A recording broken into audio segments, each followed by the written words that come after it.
Hey everyone, and welcome to another GamePad online interview. My name is Nigel. I'm a co-founder and organizer of the GamePad events. And as you know, we talk to different people in the games industry at different levels from different backgrounds to find out how they got to where they are and more about the work they do. So I'm speaking to different professionals over today, and our focus for the autumn GamePad event is talking to people who have just made it into the video games industry, so just broken through. So we want to know how they got their foot in the door and how you can do the same. So we are going to be talking right now with Louise Le Guen, who is the community manager of Lightbulb Crew and Firesquid. Louise, thank you for joining me. Thank you for inviting me. I'm really happy to be here. Yeah, no, happy to have you. Find out, especially you are in France. You are in France right now. Yeah. Okay, cool. You are in France. Just double checking. So you're in France. Just interested to hear someone breaking into the industry from a different country and seeing that perspective as well. So yeah, it'll be interesting to find out your journey. So as always, just you can let us know what you think in the chat, or if you are watching this later on YouTube, in the comments, you can put your thoughts there. We also have our GamePad Discord. You can join the conversation after you've watched this. Let us know what you think. And as always, you can throw your thoughts at us on social media. We are at mayamada on Twitter, at mayamada TV on Instagram. So let's get into Louise's journey. So you are, like I mentioned, the community manager of Lightbulb Crew, who we are actually familiar with on GamePad. So we'll get to that in a moment. And also, so you work on their game Othercide, and you're also part of Firesquid, which is their publishing brand for strategy games. So we'll get to know a bit about the work that you do in both areas there. So what I want to know is how you got to where you are. So I mentioned you're in France. Can you tell us where specifically did you grow up, and what was your relationship with games as you were growing up? Were you a gamer from young? Is it something that's come recently for you? Yeah, I was passionate about video games since a long time ago. I started playing the GameCube when I was 4, maybe.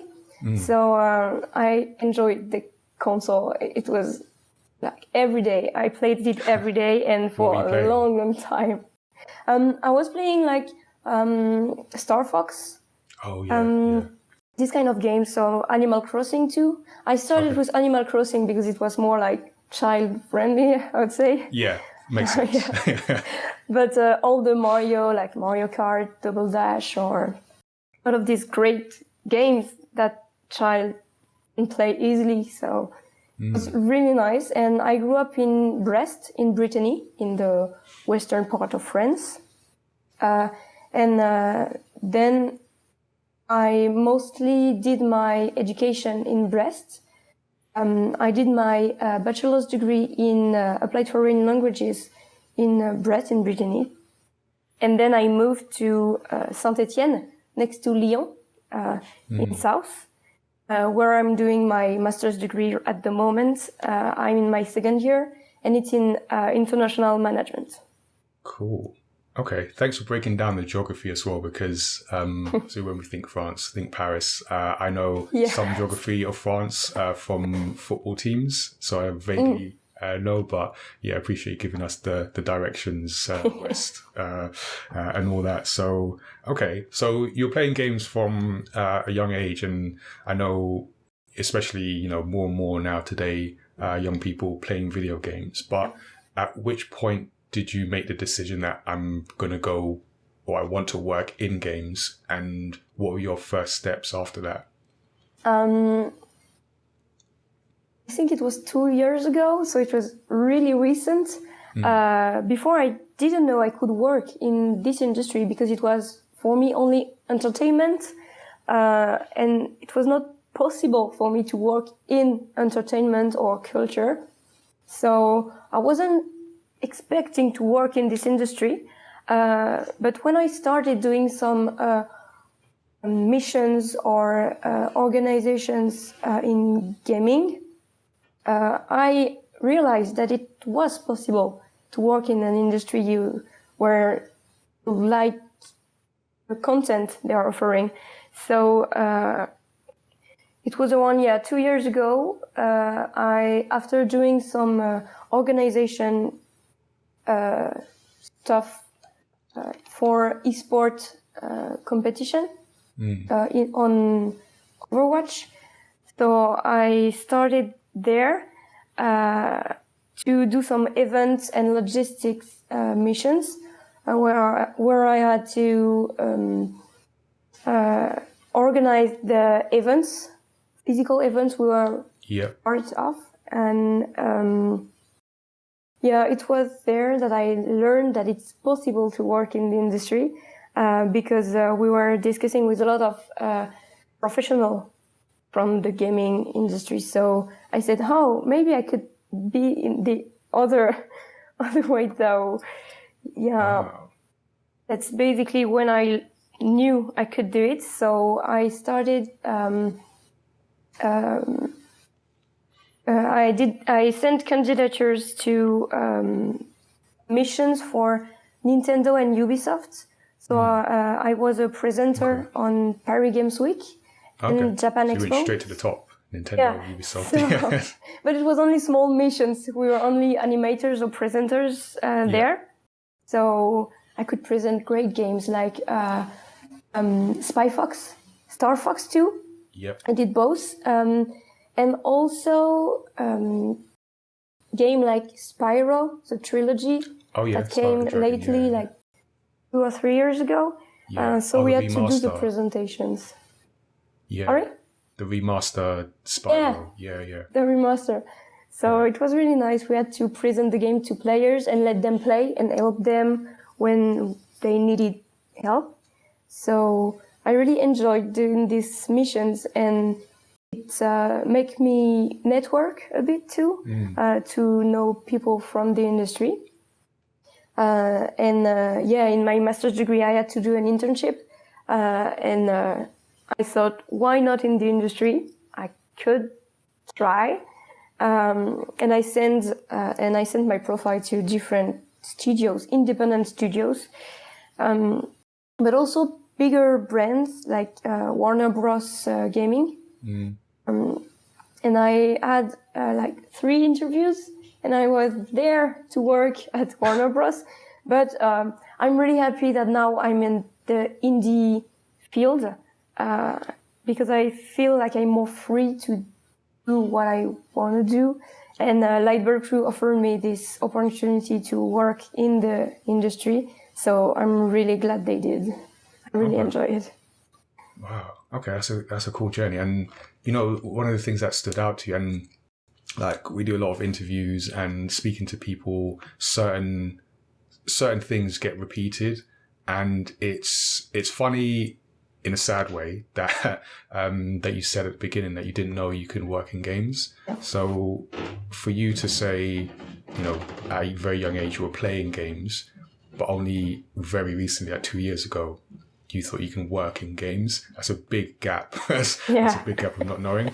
And that's not to say that, every young person who's playing games should work in video games or will want to work in video games. But for you to be here now, you could have been working on this way earlier age. So it's just amazing that at no point, no one sort of let you know that you can work in video games. And you said it was only to the point where you got to actually working in esports and organizing things, and then realizing, well, actually I could be on the other side of this. So do you think there's because you also mentioned how just thinking games are entertainment. Do you think there's a cultural thing where just people assume that if it's entertainment, it can't be something you can have a career in? Yeah, I really don't know. I think it's also related to family and friends around you. Like mine are not into video games at all. So I was the only one really enjoying playing it. I could play for 6 hours straight when I was a kid, but my friends were, can we go play outside? And I was, no, I want to stay. So no, I had no close friends or family working in the industry. So maybe it can help when you know someone working in the industry to realize that it's possible to work there. But personally, I had no connection with video game and the industry except from me playing when I was a kid. Okay. Wow. Yeah. And then, so you mentioned you're doing a master's now. We'll talk a bit more about that.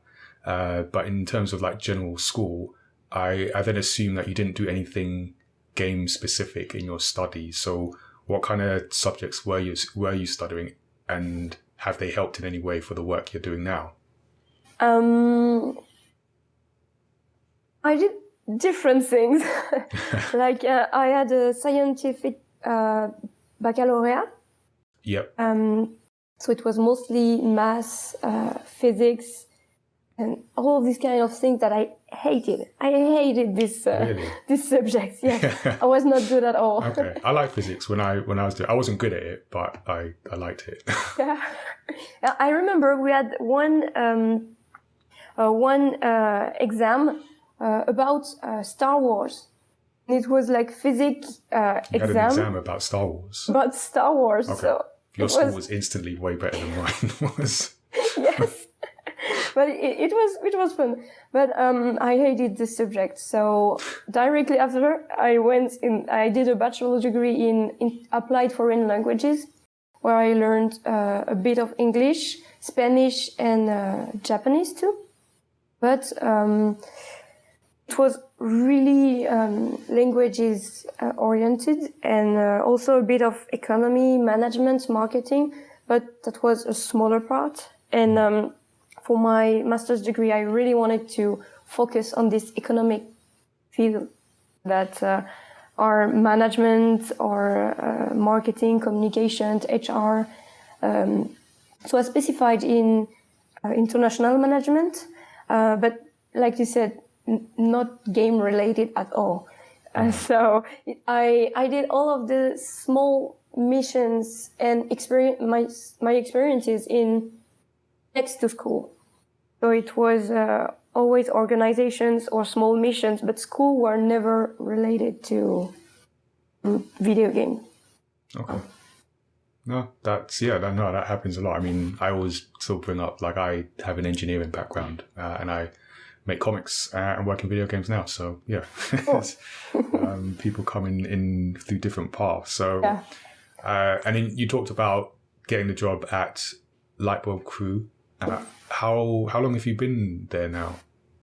I started in January 2021, so it's around 9 months now. And I started as an intern there, a marketing intern, and now I'm a part-time community manager. So I could switch to community management, and it was really nice because during my internship I could try different things. I did a lot of marketing, I did a bit of communication and community management, and I realized that I love talking to people, to players, to help them and engage with the community. So that's why now for my part-time job, it's perfect to be community manager, I think. Cool. All right. So yeah, you're like brand new, like 2021. Yeah. I've been in there a few months, so I'm a newbie. Yeah. And we earlier this year we spoke to Lightbulb Crew CEO Anders Larsen. So I'll drop the link to that. I think we've got highlights or something on there in the YouTube description. But that was a good conversation because he had like a lot of information about like how the studio got started and the game Othercide, how that got sort of brought together, and just lots of advice for people wanting to get in the industry in some way. So yeah, it was a good discussion. And then, so community manager, do you want to explain exactly what is a community manager? Like, what is your role in the game, I guess more game marketing or game support side of things? Like, how does that job go on a day-to-day basis? I usually have to talk with players a lot, and I'm like the person that is between the dev team and the players. So when a player has a complaint or encounter a bug, I'm here to always say, what is the bug? Can you explain me more? Can you send me screenshots, your log files? And then I just send them to our dev team, and the dev team will see what they can do. But I'm mostly like the one speaking for the dev team. So they usually come to me. So it's great because we have a nice community at Lightbulb. And we usually speak and make jokes a lot on the Discord, on Othercide Discord, and that's pretty fun. And they love when we organize like small events and contests. Lately, we did a contest on the seed system we recently implemented to the game Othercide, and we made win art books, and the players were really, really happy with this. So yeah, it's basically engaging with the community, but it's also responding to this player on different social media, on Twitter, Instagram, Facebook, also creating content to always show that the new thing we have on different game we're working on, and the news of the studio too. So it's basically sharing all of the info that we think that are interesting to players online, and it's basically also discussing with them. It's really about communicating with the players and our community. So that's a lot of speaking and writing. But what I usually do too is that I always read the reviews, the Othercide reviews we had on Steam, and I respond to them if they misunderstood something, or if they encountered a bug, and also with the really positive reviews, I always say thank you, because people are really sweet in reviews, and that's really cool. I love reading the reviews, because I think it's the moment in my day I prefer, because I laugh a lot. Yeah. They are so funny reviews. And I really love this part of my job, reading the reviews. That's so fun. But yeah, it's basically talking to people, organizing events and engage with them. So yeah, basically I always check the social media, create content for our social media, for Reddit, and TikTok too. Now we're on TikTok. Oh wow! Yeah, you're on TikTok. So, okay. I'm so behind on TikTok. But you might have to give me some tips on that. No problem. I will.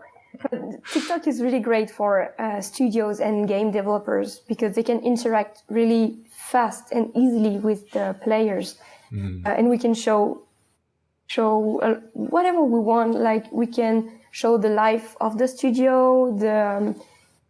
It's really free. We can do whatever we want on TikTok, and the algorithm is quite complicated, but really interesting. So I really enjoy using TikTok and doing some funny and stupid videos sometimes. So yeah, that's basically what I do for Lightbulb Crew. And Firesquid is our publishing brand. So it's mostly the same, but for the moment we don't have a game right now, because we are working on an unannounced strategy game that is coming in a few months, but it will be the same. I will always check the social media, create content, and interact with players.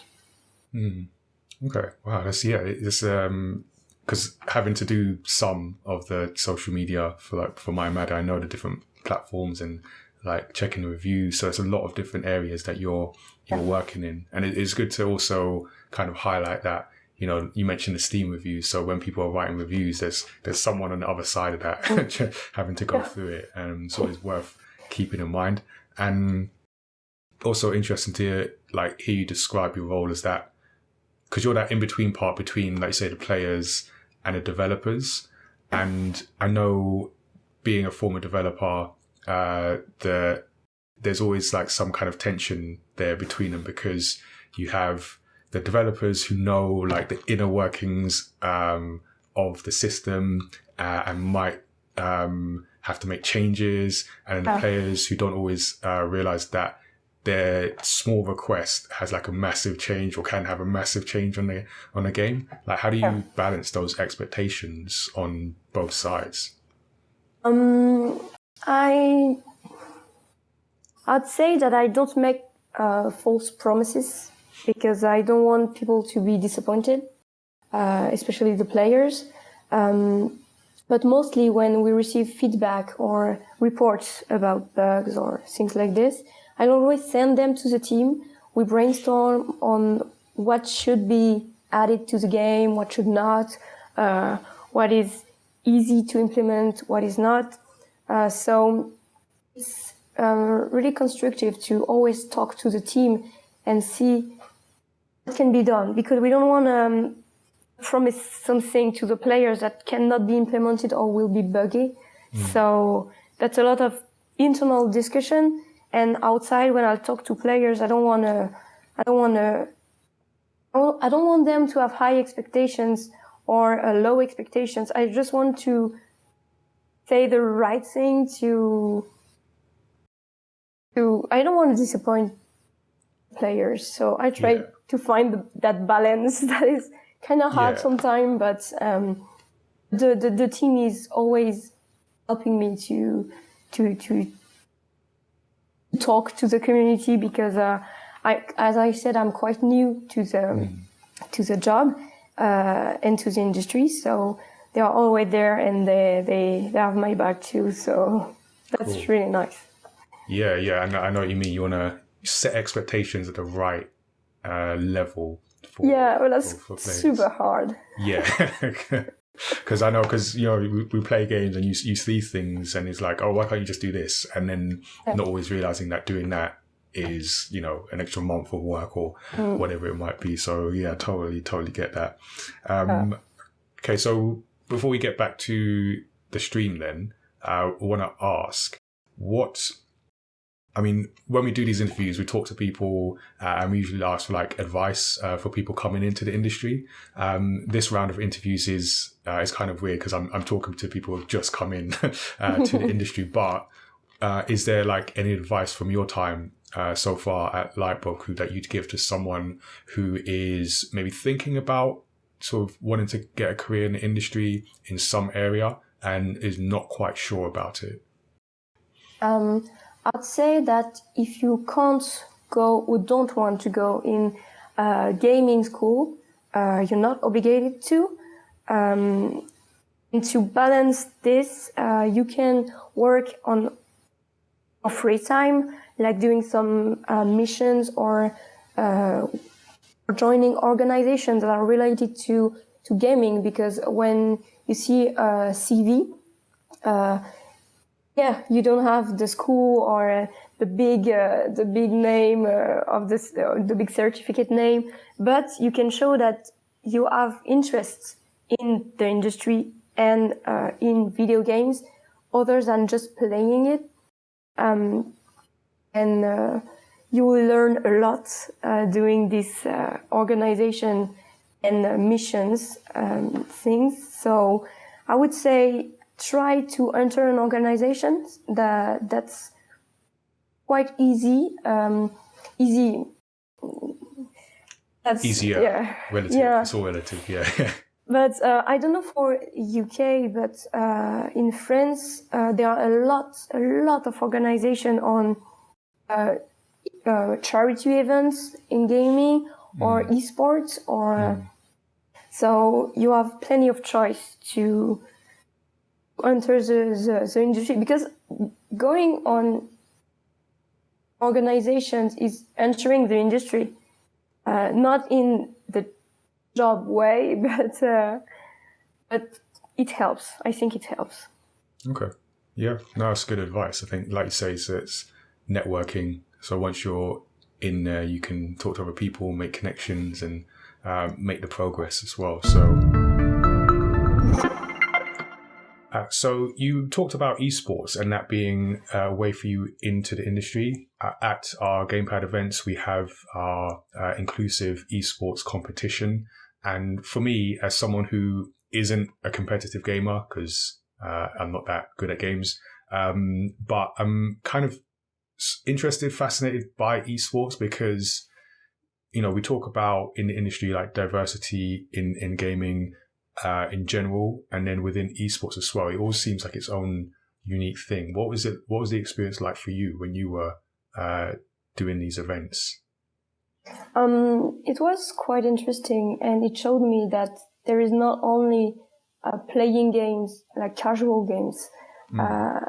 I was not really into esports before, and I'm still not really an esport person because like you said, I'm not good at video games. Yeah. I'm not really good, but at least I enjoy seeing competitions, and I think it was a way to join the industry easily because the opportunity was there. And I didn't think twice. So I said, okay, I want to join you. I just saw the ad here, so I'm here. And it was really interesting. I started as an event organizer, but I only did one because of coronavirus, obviously. Yes. And it was 2 years ago. So I did one event, and it was mostly doing like all the plannings, all the hosting, where people were supposed to sleep, when people were supposed to arrive. So it was mostly plannings, also thinking about the food, what people will eat during this event. So we had to figure that out. And it was mostly being there during the event to see if everything was okay. So it was at the Geek Touch in Lyon in 2019. So we had a little... sorry, I missed the word. We are located at the end of the room, and people were coming to see famous casters. Okay. Yep. And we hired casters, Overwatch casters, French ones, and they were commenting our competition. So people really enjoyed seeing the famous personalities from Overwatch. So it was really interesting. It was really nice. But then after this event, coronavirus, and I couldn't work on events again. So I switched my role and I started to be an HR in the organization. So we wanted to set up rules to protect the players from our competition and also to protect the staff. Right. It was mostly about sexism or racism. So we wanted to set the rules and said you cannot do whatever you want in this competition.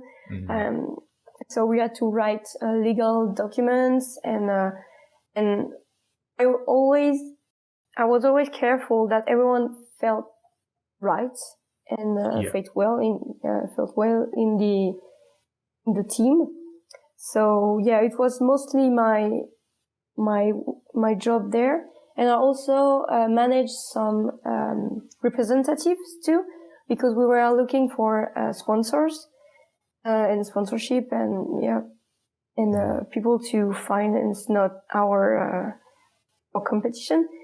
So it was project management for the business team, and we had like meetings, check the status of our discussion with potential partners. So did different things in the organization, and it was really interesting. I could learn a lot about the gaming industry because esport is gaming. So how to speak to these professionals, what to ask, and it was really interesting to work in esport, and to see.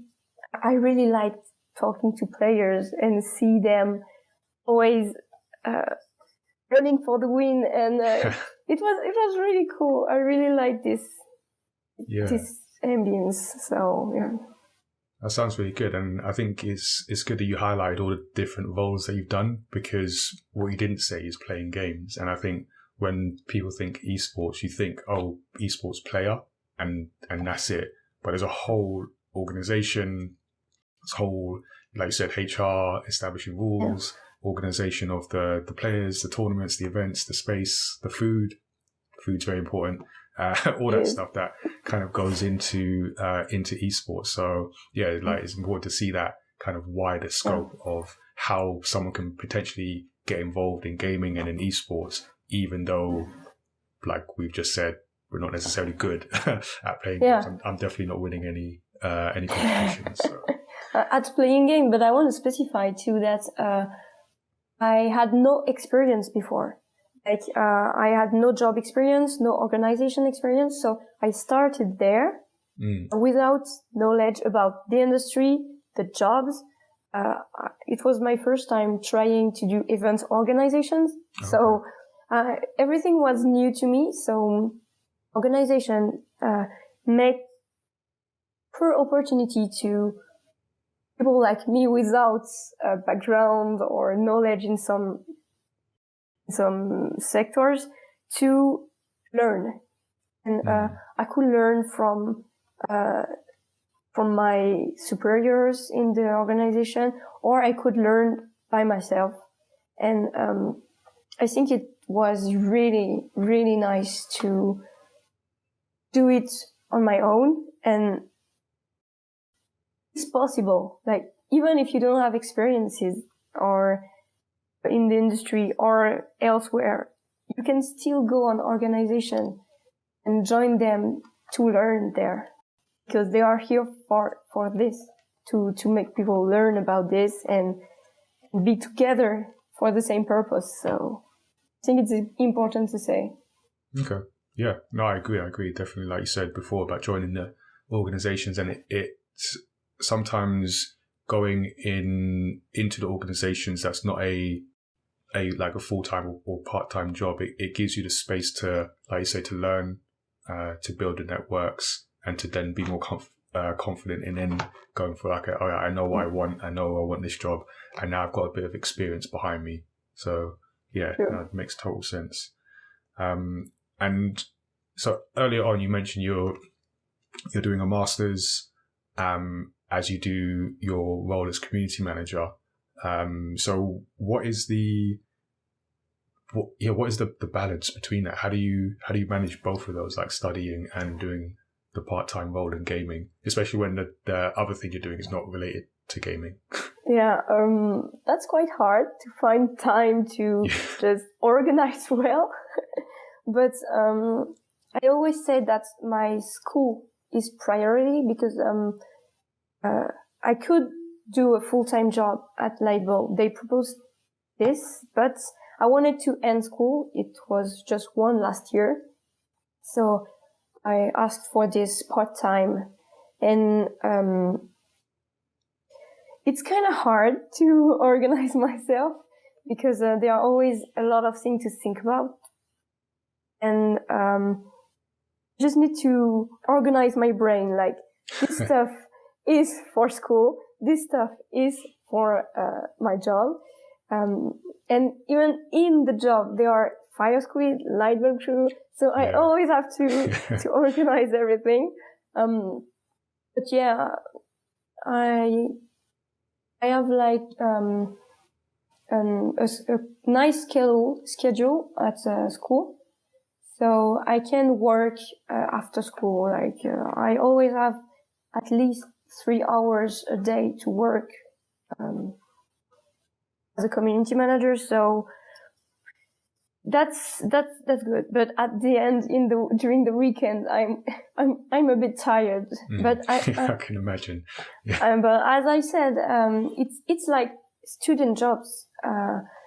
For working in supermarkets, or it's the same. Like I have the same amount of hours.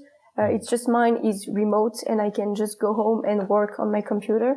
But it's basically the same. It's like a student job, I would say, next to my school. So yeah, Okay. And yeah, a lot of organization needed. So like, yeah, super important. Jumping between all those different roles and yeah, everything. And I mean, on top of that, one of the things you mentioned when we were arranging this interview is that you're a military reservist, which was unexpected. Was not expected. How did you come to that role? And is there I'm interested to know, is there anything in doing that you find has helped you in your job as a community manager? There might not be, but I'm just wondering if there's anything you've taken from it. Yeah, it is. Yeah, there is. But I started 4 years ago. It's a 5-year contract. So I just have one last year as a military reservist. And I started because my father is working in an hospital, military hospital. And he said, they need some reservists, so to help, like, it could be also a student job because it's mostly for students to work next to their school time. And I started thanks to my father, and I was directly a secretary. So I worked in cardiology, pulmonology, neurology departments. So I had to deal with 10 doctors at the same time, their schedules, answering the phone, the fax. So there were a lot of different things to do. So I think it's there that I learned that organization is important, is key. Okay. Yeah. So I think it helped me there. But also to be confident to answer the phone. And I know that answering the phone is something quite hard for some people. It was for me. It was terrible. I hated the phone. But then I learned to be confident and to just simply answer patients. So yeah, I would say that it helped me with the organization stuff and also patience. Because when you have people in front of you that want to have an appointment, want to know when is the appointment, so you always need to be quite patient and say, you have the appointment soon, so don't worry. But that's, you need to adapt to the people you see all the time. So I started when I was 18, so it was a nice experience too. I could learn a lot of communication skills, and that's really important, I think, to have this communication skills, because you use them everywhere, in your everyday life. So especially as community manager as well. Never did the link, but yeah, it's related. Yeah. Probably. Yeah, and helping people. Dealing with people. Yep. Yeah. It fits. I always had this thing to help people. I really love fixing their problems and finding solutions. So that's maybe related. Yeah. Didn't realize. Did you not pick up on that? I was like... No. But now that you mention it, okay. There you go. All right, you're welcome. Thank you. Yeah. And then we talked about like joining different organizations as a way to get into the industry, and one of the organizations you're part of is Women in Games. Can you tell us a bit about sort of your involvement in that and some of the things that you might have taken part in? So Women in Game, friends for me. I joined the organization 2 years ago, I think, when they started the Twitch channel, the French Women in Game Twitch channel. And there were a lot of different shows, like people playing video games or talks about diversity and women empowerment. So I was here to always moderate the chat. I was a Twitch moderator. And I think it's also communication. I just realized it. Yeah, we're putting all those links together. Yeah, exactly. So yeah, it was really nice because I could be with peers, like women in the industry, and it was really nice to exchange with some professionals, but because there are some persons from the industry, but also other players. So I really liked the experience. And now that the Twitch channel has less shows, I'm not involved in the moderation at the moment, but I really love watching the different shows they have on the Twitch channel, and they are doing a lot of great things, like the incubator. That is a team, different teams, esports teams on League of Legends, and esports incubator. Esports incubator, yeah. Okay. Or from Women in Game, and a Valorant team too. Yeah. And they also now have casters. So that's really nice. I really love following all the things that are done. And Women in Game is a great organization. So I don't know what else to say. I really love it. And it was a great experience as a moderator. Cool. No, it's good to know. I know we've got, here in the UK as well, and it's important to have people from different backgrounds to have a space where they can get more involved in the industry and sort of progress there. So, and one of the things I interested to ask people who are new in the industry, like I said, for this autumn GamePad, we are talking to people who have just broken into the industry, and as you being someone who said, like, you're playing games from a young age, has working in the industry changed your, maybe not enjoyment, but changed like your interest or the way you play games, like as a hobby? Has it affected it? Was it like the same? Affected it a lot. Okay. So as I always work every day in video games, I play way less because I don't know, maybe I have a bar and too much video game. It's no way I'm gonna play it after my work. Yeah, so, you need a break. Yeah, exactly. But in the content and the kind of games I play, I was not aware that there is an indie industry. I only knew like the AAA, AA big games and licenses from big companies. And when I entered the industry with Lightbulb Crew, a whole world came to me. Like that's super rich. The indie industry is super rich, and I was not aware of it before. And now I always want to play indie games or casual games or sweet games and really cute ones. Not always involving violence. And before, I wasn't aware that there were this kind of calm games or narrative ones. Yeah.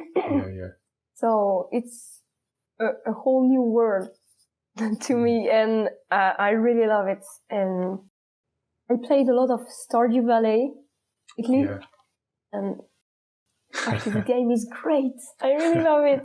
It's addictive. So no, I don't play games after work, but during the weekend, I always play Stardew Valley. That's something I always do during the weekends. Cool. Oh, that's nice to hear. Yeah, and I appreciate you, like, once you're in something, then it kind of it can, not with everyone's different, but it can affect, like, you spend your day with games, and then when you finish, you kind of want to take a break.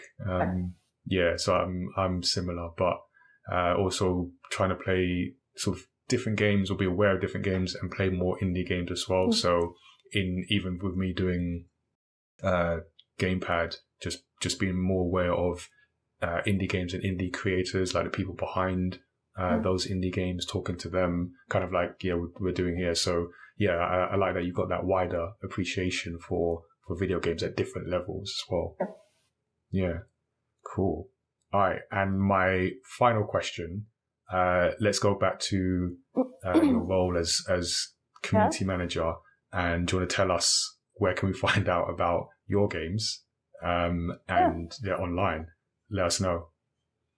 So you can find the studios on Twitter at Lightbulb Crew and on Firesquid too, our publishing brand, with an anonymous strategy game project that is coming really soon. So stay tuned at Firesquid Games.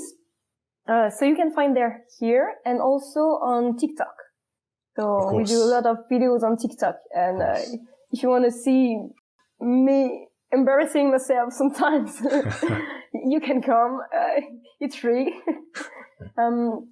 But our games, like Othercide, first it's a game published by Focus Entertainment, a French publisher.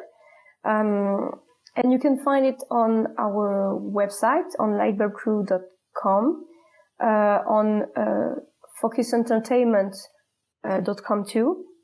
And we have a bunch of social media for Othercide. So on Twitter is Othercide Game.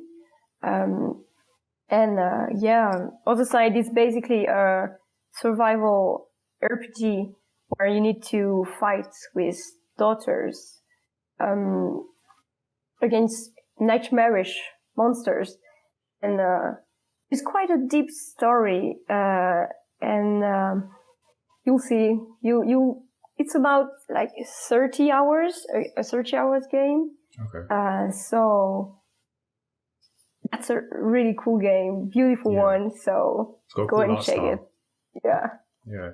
So, all right, there you go. So, Louise, thank you for joining me and letting us know about your journey into video games.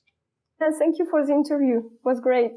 Oh, no problem. And for people watching, hope you enjoyed that. Hope you got something from it. Let us know. Let us know in the comments. You can send us email, gamepad@mayamada.com. You can follow us on, I need to get on my marketing and my community stuff. So you can subscribe to us here on YouTube. Go follow us on Twitch as well, so you can catch our live GamePad online events and monthly interviews and panels that we do with different people in the games industry. Also join our Discord, the GamePad Discord, where you can follow along our GamePad online events and other things that we do from the mayamada universe. And also, if you are listening and just think, I want to hear this guy talk more, go check out our podcast, Story X Story, where Tazzy and I do deep dives into stories across pop culture. And as well as GamePad, we also do creator interviews there. So people in video games, cosplayers, artists, illustrators, comic makers, all types of different people. So you can check that out. And that's been us. That's been our interview. This is one of a few interviews that we've done as part of GamePad Online for autumn 2021, and a long series of interviews at various events with different creative professionals. So, like I said, make sure you subscribe to us, and we will see you again later. Take care, everyone. Hey there, I'm Nigel from mayamada. Thanks for watching our video. Don't forget to subscribe and check out the other great videos we have on the channel. You can also join the GamePad Discord and check out the next event at gamepad.events. We'll see you soon.